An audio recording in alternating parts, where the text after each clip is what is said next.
Zenj TV, tujivunie nyumbani. Hatimaye leo hii siku ya Jumamosi ya tarehe 30 Mei mwaka 2026, PSG Paris Saint-Germain wamefanikiwa kubeba ubingwa wa kombe la UEFA Champions League kwa msimu huu wa 2026-2027 mbele ya wapinzani wao washika mitutu the Gunners kwa maana ya Arsenal. Arsenal imepoteza fainali ya pili mfululizo dhidi ya PSG, ambapo PSG nao wakifanikiwa kushinda kombe la UEFA kwa mara ya pili mfululizo, na likiwa ni kombe lao la tatu katika historia ya klabu ya PSG ndani ya michuano ya klabu bingwa barani Ulaya. Fainali hii iliyopigwa majira saa 1 kamili za usiku kwa saa za Afrika Mashariki ilifuatiliwa na mamilioni ya wapenda soka duniani kote, na huku mashabiki wa Arsenal walijawa na matumaini ya kutoa kombe hili, lakini bahati haikuwa ya kwao. Ndani ya kipindi cha kwanza kwenye fainali hii ilitamatika kwa Arsenal kuongoza bao 1-0, bao ambalo lilifungwa na Havertz kwenye dakika 5 tu ya mchezo. Lakini ndani ya kipindi cha pili kwenye dakika ya 64 ya mchezo, PSG ilifanikiwa kuandika bao kupitia kwa Dembele kwa njia ya mkwaju wa penalty, na hapo scoreboard ikasoma 1-1,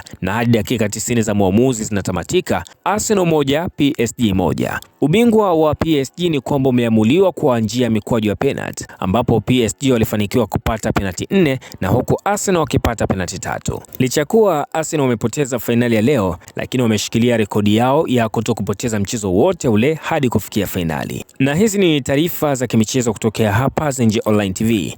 Tunakusihi sana endelea kusalia nasi kwa ajili ya kuendelea kupata taarifa mbalimbali za kimichezo na burudani. Lakini kama bado haujasubscribe, tunakusihi uweze kusubscribe kwa ajili ya kuendelea kuungana na familia kubwa inayoendelea kupata taarifa mbalimbali kwa kila siku na kila wakati.